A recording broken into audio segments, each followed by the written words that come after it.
If you had one empty bucket left and wanted to grow actual food energy, what would you plant? The fastest root crop? The biggest looking harvest? Or the crop with the most useful calories? Those are not always the same crop. And that is where a small container garden becomes more interesting than a simple vegetable list. You can fill a patio with edible plants and still grow surprisingly little food energy. That does not make lettuce, herbs, or leafy greens unimportant. Those crops can be fresh, useful, and satisfying. But the moment calories become part of the goal, the question changes.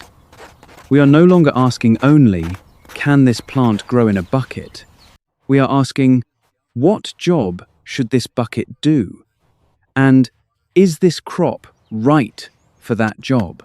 Think about what goes into one container. You find the bucket. You make drainage holes. You buy or mix the growing medium. You water it for weeks or months.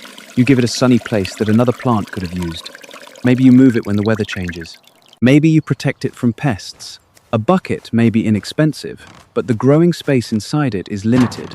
Once you plant it, that bucket has a job. The question is whether you chose the right job.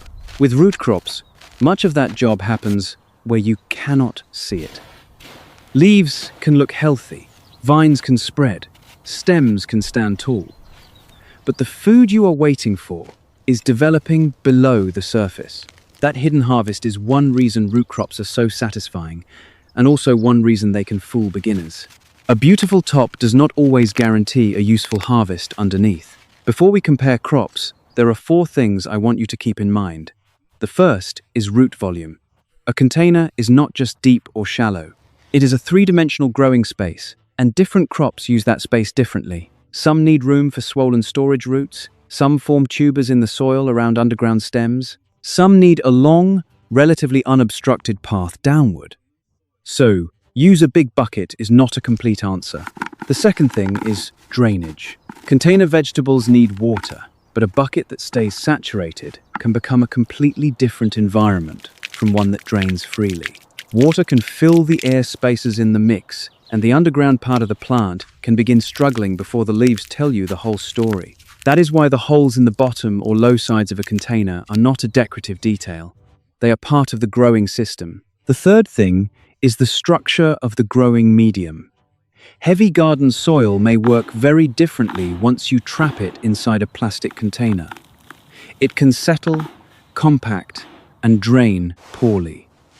A lighter container mix is easier to manage because it can hold moisture while still leaving space for air and root growth. And for crops that are literally building the harvest in that underground space, structure matters. You cannot fix a dense, collapsed root zone simply by pouring on more fertilizer. The fourth thing is moisture consistency. Containers can dry faster than garden beds, especially on a hot patio or in full sun. But that does not mean watering on a rigid schedule without checking the mix. The useful question is, what does this container need today? Feel the surface. Watch how quickly water drains. Learn the weight of the bucket when it is moist and when it is drying. The crop is living in a small volume of soil, so changes can happen faster than they do in the ground. Now, if your first answer to my last bucket question was potatoes, that is a very reasonable place to start. Potatoes are the obvious candidate because they are familiar, filling, and naturally associated with food energy. They also make sense for container gardeners because the harvest forms underground and the entire container can be opened at the end of the season. There is something almost irresistible about tipping a bucket and searching through the mix one handful at a time. But potatoes immediately teach us an important lesson. The plant above the soil cannot fully tell you what is happening below it. You can have strong green growth and still be disappointed when you finally empty the container. Maybe the mix stayed too wet. Maybe it compacted. Maybe the growing volume was crowded. Maybe the plant simply did not perform the way you expected in that weather or with that variety. A potato bucket is a hidden experiment until harvest day. For container potatoes, I want the growing zone to stay loose enough to work with and the container to drain freely. I do not want a dense block of wet soil sitting around the underground parts of the plant. I also do not want to let the bucket swing from saturated to bone dry again and again. Steady moisture matters, especially while the plant is actively growing. And I want enough room that I am not forcing several plants to fight over a very limited volume just because the container looked empty at planting time. Potatoes are commonly started from seed potatoes or pieces with viable eyes. As the plants grow, many gardeners add more mix around the stems, a practice called hilling. The method can vary, but the principle is simple. You are managing the underground growing zone, not just admiring the foliage. Then comes the moment that makes potato containers so addictive. The top growth is finished, the bucket is ready. You tip it forward, the mix begins to break apart, and suddenly, months of guessing turn into something you can hold in your hands. One potato appears, then another, then perhaps a few small ones hiding near the edge. This is where I would weigh the edible harvest if I wanted to compare calories per container. Without that real harvest weight, I would not invent a number and call it calories per bucket. So does potato get the last bucket? Not yet. It stays very high on the list, especially for a calorie-focused gardener in a cooler season. But the comparison changes when the weather gets warmer and the season gets longer. That brings us to sweet potatoes. And the first mistake is assuming they are simply regular potatoes that prefer heat. They are different plants with different growth habits and different planting methods. Regular potatoes form tubers. Sweet potatoes produce swollen storage roots. Regular potatoes are commonly started from seed potatoes. Sweet potatoes are commonly planted from rooted shoots called slips. If you treat them as the same crop, you can misunderstand what the plant is trying to build underground. Sweet potatoes also change the visual story of the container. Instead of a compact plant that stays mostly above its bucket, you may get vigorous vines flowing over the rim and stretching across the patio. That growth can look incredibly productive. But here is the warning. A huge mass of vines is not the same thing as a huge storage root harvest. Once again, the part we care about most is hidden. The container still needs enough growing volume and a mix that drains. I want a workable root zone, consistent moisture, and no permanently waterlogged container. Because sweet potatoes are a long-season, warm-weather crop, climate begins to influence the last bucket decision much more strongly here. Imagine two gardeners using similar containers. One has a cooler, shorter growing season. The other has a long, hot summer. Even before we know the final harvest weight, those gardeners should not automatically make the same crop choice. A crop only earns the bucket if the conditions give it a realistic chance to do the job you assign to it. That's why I would not tell every gardener in the United States to fill every large bucket with sweet potatoes. But in a long, warm season, I would pay close attention to them. They are no longer a side note in the calorie conversation. They become a serious competitor. Harvesting them also asks for a little more care. The storage roots can be damaged by rough digging or handling, and a beautiful root can lose storage quality if it is badly cut or bruised. So when the vines come away and the mix is opened, this is not the moment to attack the bucket with a shovel. Work carefully. Follow the roots.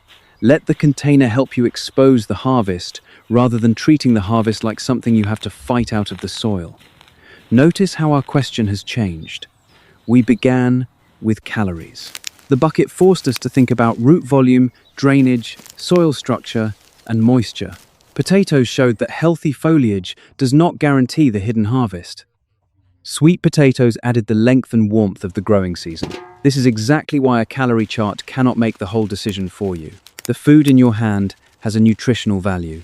But the plant in your bucket also has a climate, a root system, a season, and a set of limits. Ignore those limits, and the crop that looked perfect on paper may never do the job you expected. So if potatoes were your automatic last bucket choice, keep them on the list. Just do not give them the bucket yet. And if sweet potatoes suddenly sound like the obvious winner, hold that thought too. Because once we move into a much longer, warmer growing season, crops that barely entered the conversation before start demanding attention. One of them looks excellent on a calorie list, but immediately forces us to ask a much harder question about climate, container size, and even food safety. Move that last empty bucket into a longer, hotter growing season, and the whole calorie conversation starts to shift. Crops that made little sense in a cool climate suddenly become possible. But this is also where calorie lists can become misleading, because a crop can look excellent on paper and still be a poor choice for the container, the season, or the gardener using it. Cassava is a good example. In many warm parts of the world, cassava is an important starchy root crop. That makes it easy to look at a nutrition chart, see its energy value, and think, why not put this in a bucket? The problem is that a calorie number describes the food after you have a usable root. It does not tell you how easy that root will be to produce in your growing conditions. Cassava wants a long, warm, frost-free season. It also becomes a substantial plant above the soil, so the container must support more than the roots. A small decorative pot on a cool patio is not the same thing as a large container in a genuinely warm climate. This is where I would slow down before planting. I would first ask whether my season is actually long enough. Then, I would think about the container itself. Is it large and stable? Can excess water leave the root zone? Am I prepared for a plant that can occupy serious space above the bucket as well as below it? Cassava can be interesting for the right gardener, but the right gardener is not everyone. And there is another reason cassava cannot be treated like an ordinary pull-and-eat garden root. Cassava contains naturally occurring compounds that can release cyanide if the roots are eaten raw or prepared incorrectly. So this is not a crop I would harvest, rinse, slice, and taste in the garden. Proper processing and cooking matter. If you do not already understand safe cassava preparation, this is a crop to learn carefully before you grow it for food. That single warning changes the last bucket question again. A crop can be calorie-dense, but if your climate is wrong, or the food requires preparation you are not comfortable managing, the bucket may be better assigned to something else. Calories matter. Practicality matters too. So would I give cassava my last bucket?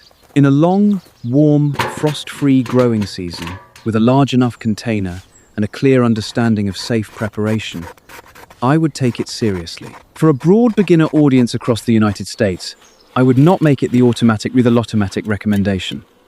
That is not a criticism of the crop. It is simply the difference between a useful plant and a universal plant. Now, compare that with taro. Taro also gives us an underground food crop, but it immediately teaches a different lesson. The phrase root crop does not mean every plant wants the same relationship with water. If you've spent years hearing container gardeners say, make sure it drains, you may assume the goal is to keep every bucket relatively dry. That is not the point. The real goal is to avoid creating the wrong root zone conditions for the crop you are growing. Taro generally appreciates more consistent moisture than crops such as potatoes. Depending on the type and growing system, gardeners often manage it with much more available water than they would give a potato container. But consistent moisture is not permission to stop paying attention. A bucket is still a small environment. It can heat up. It can lose water quickly. It can also become stagnant if the setup is poorly managed. So the question is not, is wet soil good or bad? The question is, what moisture conditions does this particular crop need? And can I maintain them in this container? The large leaves of taro can make the plant look dramatic and productive long before you know what is happening at the base. Again, the foliage is not the final score. I want enough container volume for the plant, enough nutrition to support steady growth, and a moisture routine I can actually maintain through hot weather. There is also a beginner problem with taro that has nothing to do with watering. Plants sold under broad names like elephant ear are not automatically the same thing as a food crop selected and handled for eating. If your goal is food, know the plant you are growing. Do not assume that an ornamental plant with a similar leaf is simply interchangeable with edible taro. And just like cassava, taro is not a raw garden snack. Proper cooking matters because raw or undercooked taro can cause intense irritation from calcium oxalate crystals. That means the harvest has to fit your kitchen knowledge, not only your garden plan. This is what I mean when I say a bucket needs a job. A potato bucket may be doing the job of calorie production in a cooler season. A taro bucket may make more sense for a gardener in warm conditions who can keep moisture consistent and who already uses taro in the kitchen. They may both produce food underground, but they are not interchangeable. And now we come to one of the strangest names on the list, Jerusalem artichoke. also called sunchoke. It is not an artichoke, and it is not from Jerusalem. What matters for us is that it produces edible tubers underground, while the plant above can grow tall and vigorous. This time, the container can solve a different problem. We usually talk about buckets as a substitute for garden soil. With sunchokes, the container can also make the crop easier to manage and easier to harvest. Instead of searching through a bed for knobby tubers, you can open the container and work through the entire growing medium. That harvest style fits the hidden harvest story perfectly. You may have tall stems above the bucket for months. Then, when the top growth is finished and the container is opened, the real result appears in the soil. The knobby tubers can hide between roots and along the sides, so tipping the container onto a tarp makes the search much more controlled. But tall top growth creates a new container problem: stability. A light bucket with a tall plant can become a sail in wind. So, I would think about the weight of the container, the width of the base, and where it sits. A capable container crop can still become frustrating if the whole setup keeps tipping over. Sunchokes also remind us that containers can change the way we manage vigorous plants. In the ground, leftover tubers can remain and produce new growth. In a container, you have a clearer boundary. When you empty the mix, you have a better opportunity to see what remains. The bucket is creating both growing space and a management boundary. Would I call sunchoke my strongest calorie bucket? Not automatically. But it earns attention because it does something the first crops did not. It shows that container value can include harvest control and crop management, not just nutrition. At this point, look at how far we have moved from the original question. We started with calories. Potatoes made us think about hidden tuber development. Sweet potatoes added season length and heat. Cassava forced us to think about climate and food safety. Taro changed the moisture question. Sunchokes changed the purpose of the container itself. And now we have a bigger problem with the way calorie-focused gardening is often discussed. Imagine two foods on a chart. One has more calories per 100 grams than the other. That tells you something about the food. It does not tell you how many grams your bucket produced. This is where the whole comparison can go wrong. Calories per 100 grams tell you something about the food in your hand. They do not tell you how many calories your bucket actually produced. To know that, you need the edible harvest weight. You need to know what came out of the container, not what an ideal plant might produce somewhere else. Then you need a consistent nutrition value for the same food state you are comparing. Raw with raw is one example. The point is consistency. Comparing a raw root with a fried product and pretending the difference came from the plant would be meaningless. And one bucket is still only one result.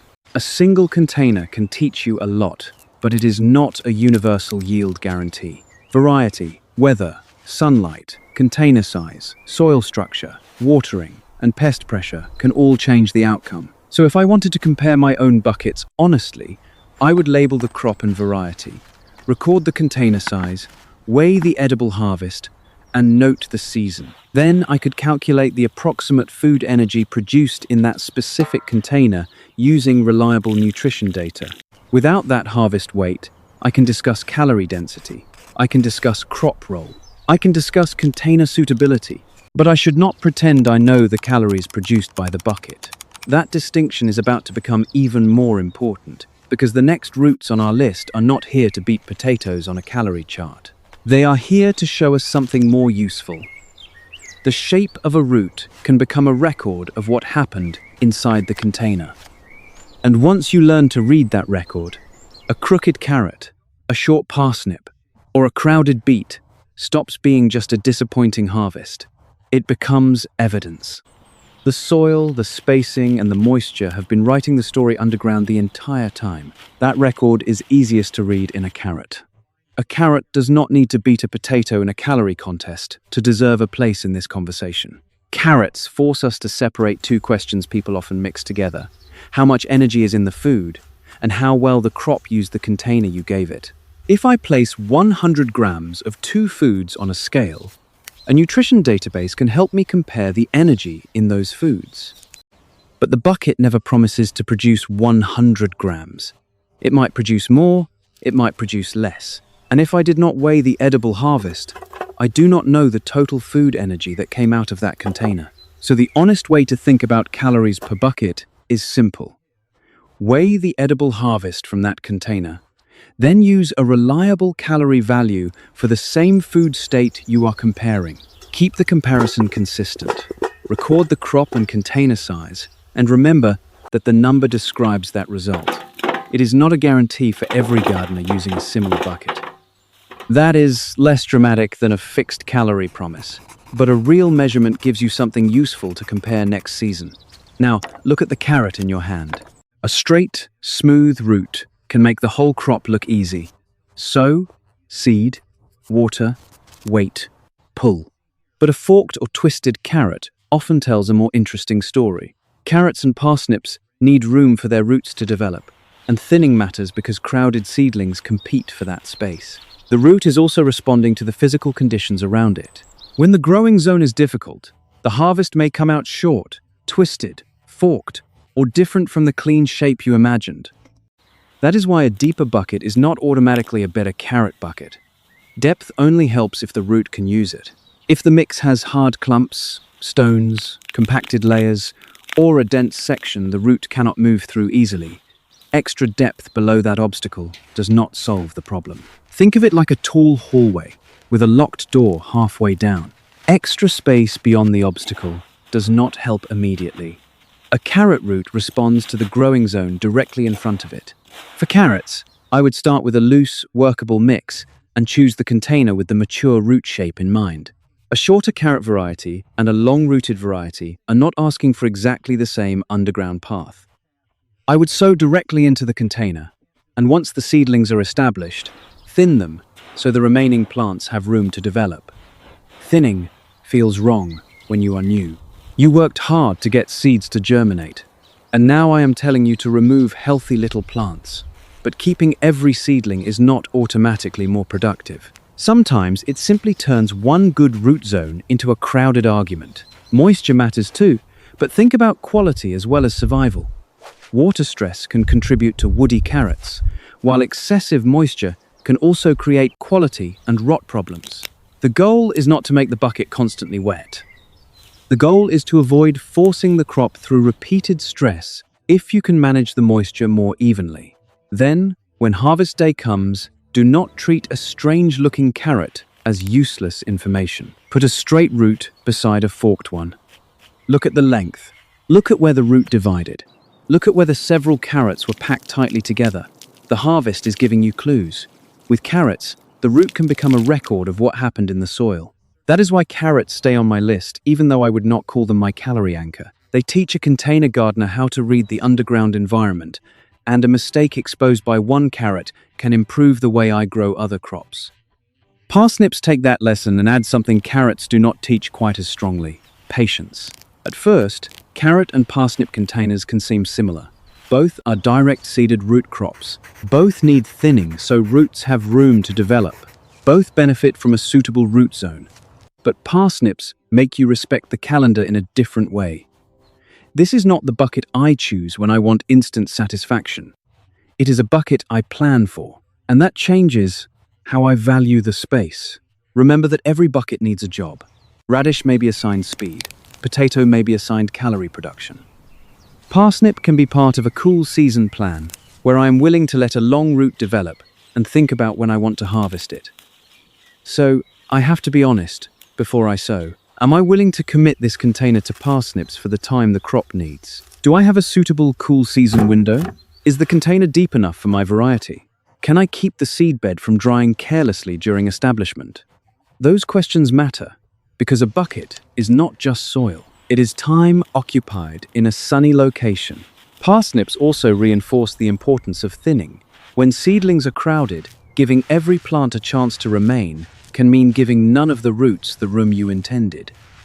The exact spacing depends on mature size, but the principle is easy to understand.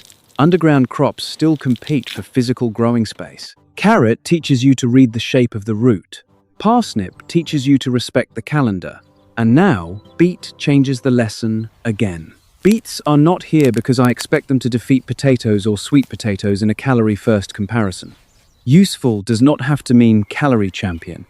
Beet earns attention because it shows how quickly our planting decisions can change the harvest we are trying to produce. Beet seedlings are easy to leave too crowded. You see young plants filling the surface, and the container looks wonderfully productive. But if the goal is swollen roots, the space below those leaves matters. Thinning gives the remaining plants room in all directions, and the final spacing should match the size you want the crop to reach. This is where the top of the bucket can fool you again. A dense green surface feels efficient because every inch appears occupied. But there is a difference between filling the surface and using the root zone well. Imagine trying to place a dozen expanding objects into a drawer that comfortably holds 6. The drawer looks full either way. The question is whether the objects can reach the size you wanted. Beets make that problem visible. When I sow beets in a container, I want to decide what kind of harvest I am aiming for before the roots are already crowded. If I am interested in smaller roots, my spacing choice can reflect that. If I want larger, mature roots, I need to give them more room. I do not wait until every beet is pressing against its neighbors, and then wonder why the harvest stayed small. Beet greens are edible, which adds flexibility. But our main question stays focused on a calorie-minded bucket garden. More than one edible part adds value. It does not magically turn the root into a potato. That distinction matters. If every root is called high calorie, high yield, easy, fast, and perfect for beginners, the words stop meaning anything. I would rather give each bucket a specific job. Carrot is a soil-reading bucket. Parsnip is a patience and cool season planning bucket. Beet is a spacing and flexibility bucket. Those labels do not mean the crops can do only one thing. They simply explain why I might choose them when space is limited. Now, go back to the calorie equation. Suppose I harvest carrots from one container, beets from another, and potatoes from a third. I can weigh the edible portion from each bucket. I can use consistent nutrition data. Then I can estimate the food energy each specific container produced. But that number still does not tell me the whole story. How long was the bucket occupied? Did the crop fit my climate? How difficult was moisture management? Did I actually use the food in my kitchen? Could I store it in a way that works for my home? Would I plant the same crop again? This is the point where a calorie-only garden begins to look incomplete. Calories are one job. A small food garden may also need speed. And one of the fastest routes on this list is about to expose the biggest weakness in judging every bucket by food energy alone. Radish is not going to win my calorie argument. I want to say that before we even pull the first one from the soil. But a fast crop can do something a slower calorie anchor cannot. It can finish its job, clear the container, and give that growing space another assignment. That means time itself has value. If a bucket produces a crop and becomes available again while another container is still committed to a long season plant, should we ignore that difference because the first crop has fewer calories per 100 grams? I do not think we should. We should measure the crop according to the job we gave it. This is where the lower calorie roots stop looking like mistakes and start looking like tools. The next decision is no longer simply which root contains more energy. It is, do I need this bucket to produce calories, or do I need it to produce food quickly and then get back to work? Once you ask that question, the entire list begins to rearrange itself. Radish changes the value of a bucket by changing the value of time. It is no calorie champion. I want to say that clearly, because a calorie-focused video becomes useless if every crop is described as high calorie just to make the list sound exciting. Radish earns its place for a different reason. It can finish a crop cycle quickly, clear the container, and let that same growing space take on another job. That matters in a garden. With only a few patio containers, every sunny spot is valuable. A faster crop can return that space to you while a potato, sweet potato, or parsnip is still developing. So I think of radish as a speed bucket. The planting looks simple. Sow directly, keep seedlings from becoming overcrowded, and maintain reasonably even moisture. But radish teaches a different kind of timing.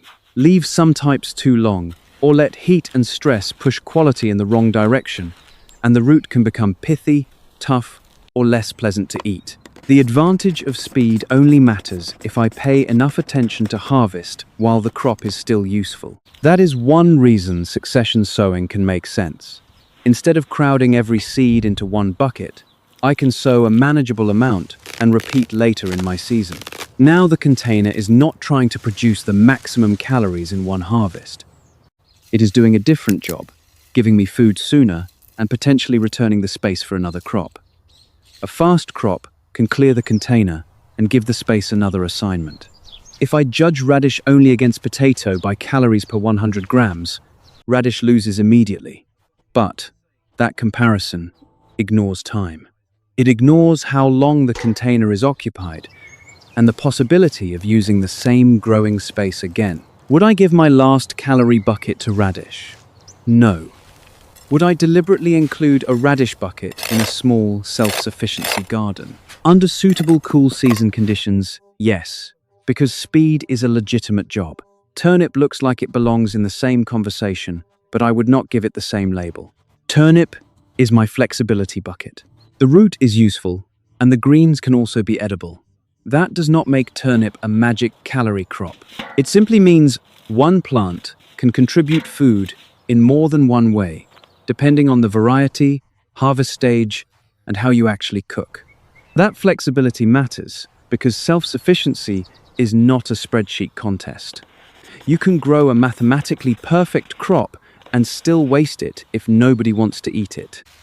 A root crop has to survive the garden, but it also has to make sense after it reaches the counter. With turnips, I would think about spacing before the roots are crowded. A surface covered with healthy leaves can tempt you to keep every seedling, but if the goal includes a good root harvest, the plants need physical room to develop. Consistent moisture matters for quality too. I want steady growth, not a cycle of neglect followed by emergency watering. And I want to harvest with my intended use in mind. A younger root and a larger, mature root may not have exactly the same texture or kitchen roll. The best harvest stage depends on variety, conditions, and what I want from the crop. Turnip earns attention not by beating potato at one job, but by being useful in more than one way. Radish is about speed. Turnip is about flexibility. Now, slow the process down again, and we reach rutabaga. Rutabaga is where the bucket calendar begins to matter more than the race to harvest. It generally asks for a longer commitment than radish, and I would not squeeze too many plants into a container simply because the seedlings fit at the beginning. This is a larger root mindset.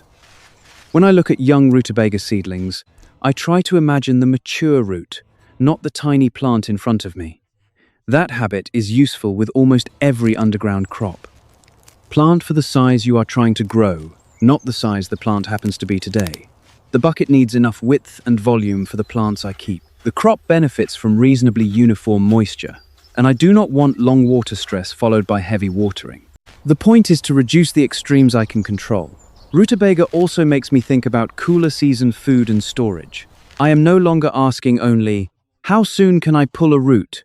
I am asking, what food do I want available later? And can I handle that harvest properly after I pull it? This is where a crop list starts turning into a food plan. Radish may give me speed. Turnip gives flexibility. Rutabaga asks me to think farther ahead.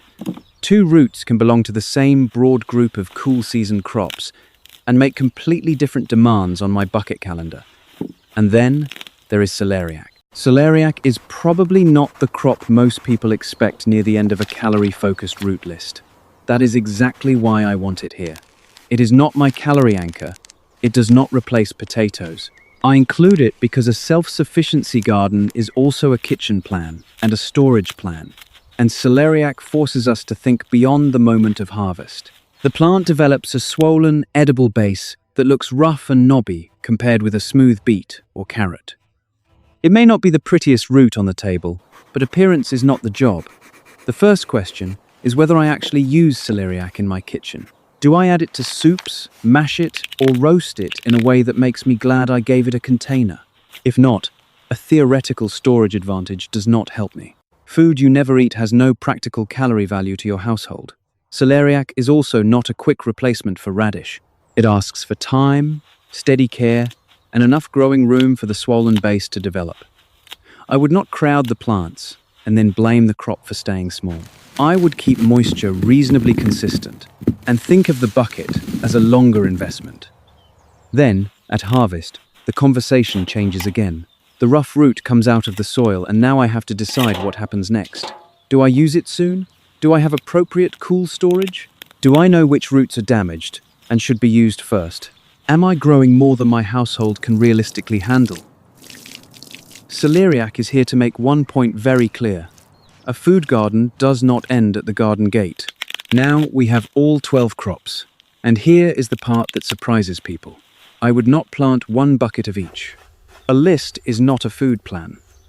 If I had 12 containers and the goal was practical self-sufficiency, I would probably repeat some crops and leave others out entirely, depending on climate, season, storage, and what my household actually eats. Maybe my climate strongly favors potatoes, but gives sweet potatoes only a marginal season. Maybe I live somewhere warm enough that sweet potatoes make far more sense. Maybe I have no experience preparing cassava safely, so I leave it off my plan. Maybe my family eats carrots constantly but ignores celeriac. Those are not failures of the list. Those are the reasons we made the list. The point was never to collect 12 plant names. The point was to understand 12 different jobs and 12 different sets of limits. Radish taught us that speed has value. Turnip taught us that flexibility has value. Rutabaga brought the calendar and storage into the conversation. Celeriac reminded us that the crop has to fit the kitchen after it leaves the soil. And now, for the first time, we can put the harvest on the table and ask the last bucket question honestly. But before choosing a winner, I would do something less exciting and much more useful. I would sort the harvest. I would separate badly damaged roots from clean, sound ones. I would identify the crops that need to be used quickly. I would think carefully about which crops benefit from specific post-harvest handling and which belong in refrigerated or cool storage under appropriate conditions. I would not throw every root into the same dark box and call that self-sufficiency. Different crops have different storage needs. Temperature matters, humidity matters, damage matters. Some roots lose quality quickly. Some are better suited to longer storage when handled correctly. Some, like cassava, should never be treated as though they were simply another potato. This is the moment when the impressive harvest photo stops being enough.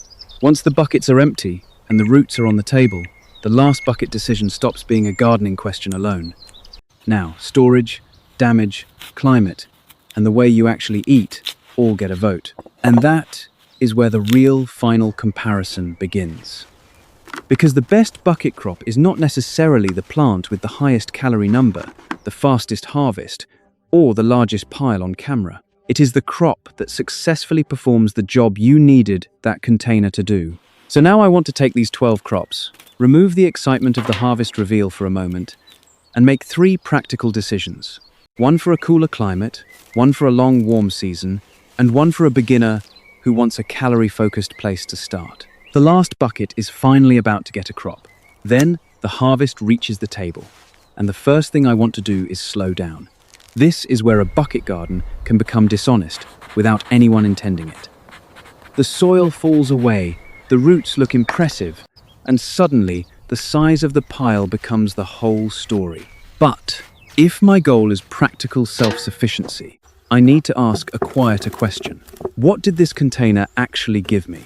And what can I realistically do with it now? So, I would start by sorting. I would separate roots that were cut, badly bruised, soft, or obviously damaged from roots that are sound. A damaged root may still be usable, but I would not automatically treat it like a long-term storage crop. Then, if I wanted to compare bucket performance, I would weigh the edible harvest, not the whole plant, not the wet soil clinging to it. The edible portion I am actually counting. I would record the crop, the variety if I know it, the container size, and the season. Then I could use consistent nutrition data to estimate the food energy produced by that specific result. One container is a result, not a universal yield guarantee. Another gardener may use a different variety, get different weather, or use another container volume. My number can help me compare my own system. It cannot guarantee theirs. And now storage changes the ranking. We pulled all these foods from below the soil, but that does not mean they belong in the same box under the same conditions. Potatoes need gentle handling, separation of damaged tubers, and dark, cool storage with appropriate humidity. Sweet potatoes ask for a different plan. Their skins can be fragile at harvest, and curing sound roots is part of preparing them for storage. After curing, they prefer warmer storage conditions than regular potatoes. That difference alone shows why put all the roots in a cool, dark place is not a serious storage strategy. Some cool season roots may fit cold, humid storage better. Smaller roots may make more sense in the refrigerator. Celeriac can fit a storage-minded kitchen plan, but only if I have conditions that preserve quality. And then, cassava breaks the pattern. I would not harvest cassava and treat it like a potato that can wait in a crate. The food safety issue has not disappeared. Cassava contains cyanogenic compounds, so safe preparation is essential. It is not a raw snack, and it is not a crop I would improvise with if I did not understand the required processing and cooking. This is why self-sufficiency has to include knowledge. A container full of food you cannot store, do not know how to prepare safely, or never use in your kitchen is not automatically a successful food plan. Now look back at our 12 crops and ask 5 questions. First, what job do I need this bucket to do? Food energy, speed, cool season food, storage, or learning? Second, what does my climate allow? Sweet potatoes become more interesting in a long, warm season. Cassava needs much more specific conditions. Taro asks whether warmth and moisture management make sense. Potatoes may fit a cooler window more naturally. Third, does the container match the underground growth? Carrots and parsnips need a clear path downward. Potatoes need tuber-forming volume. Sweet potatoes need room for storage roots.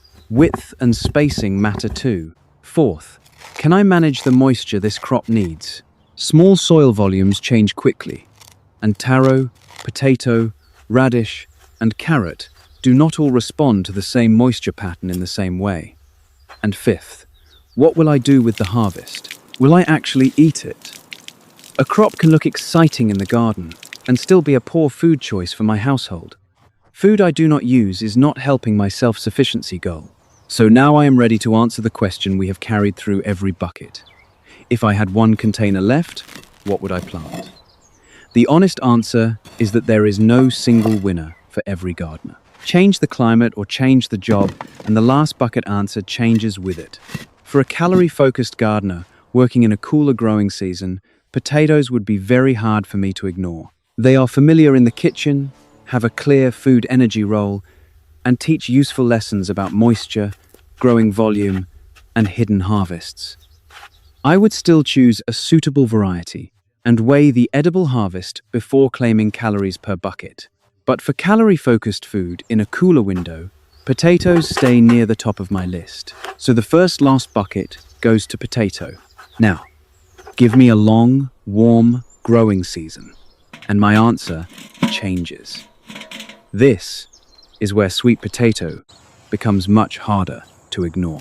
The crop likes warmth, the vines can use space around the container, and the storage roots give it a meaningful role in a calorie-focused garden. I would choose it because my season gives the crop a realistic opportunity to do its job, and because I have a plan to harvest carefully, cure sound roots, store them appropriately, and actually cook them. The warm season last bucket goes to sweet potato. I am deliberately not giving that bucket to cassava for a broad United States audience.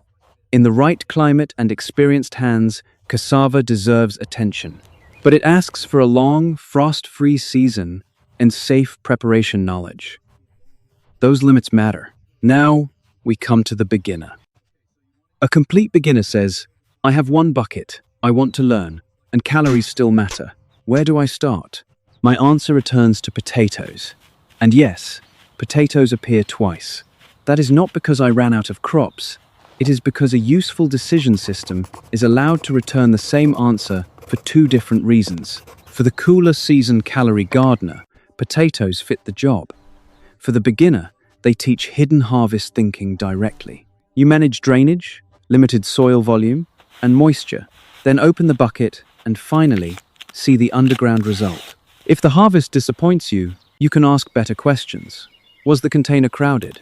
Did the mix stay saturated or repeatedly dry out? Was the variety suited to your conditions? You are learning to think like a container gardener, not simply following a list. So for a calorie-focused beginner, my last bucket also goes to potato. But these choices do not mean I would fill every container with potatoes and sweet potatoes. That would miss the lesson of the entire garden. I might repeat calorie-focused crops, give another bucket to radish for speed, grow carrots because my household uses them, choose turnips for flexibility, or reserve space for rutabaga as part of a cool season storage plan. The strongest bucket garden is not the garden with one perfect crop. It is a garden where the containers work together. One bucket gives me calories, another gives me speed, another fills a seasonal gap, another produces a food my family uses every week. That is practical self-sufficiency. A few buckets are not going to replace acres of food production or magically feed a household for an entire year. But a small space can become more intentional. You can stop filling containers simply because a crop will grow there and begin choosing crops because they serve a purpose. And that brings us back to the empty bucket. At the beginning, the question sounded simple. What can I grow in it? Now I think that is the least interesting question. A list of plants that can survive in a bucket does not tell me how to build a food garden. The better question is, what do I need this bucket to produce? Calories in a cooler growing window push me toward potatoes. A long, warm season moves sweet potatoes forward. Speed gives radish a purpose. Flexibility gives turnip another look. Learning from the root zone makes carrots useful. Storage forces me to consider both the crop and the conditions in my home. The most self-sufficient bucket garden is not the one with the longest plant list. It is the one where every container has a reason to be there. Give one bucket the job of calories. Give another the job of speed. Give another the job of cool season food or storage. Match the crop to the season. Match the container to the underground growth. Manage the moisture the crop actually needs. And before you plant, ask whether you will truly use the harvest. Then measure what happened. Weigh the edible harvest, if calories per container matter to you. Record the variety and container size. Learn from the strange roots, the small harvests, and the buckets that performed better than expected. One season of honest notes can be more useful than 100 exaggerated harvest promises, because the goal is not to prove that one crop always wins. The goal is to make the next bucket a better decision. So before you fill your next container, do not ask only what you can plant. Ask what you need that bucket to produce. That one question may change your entire small space food garden.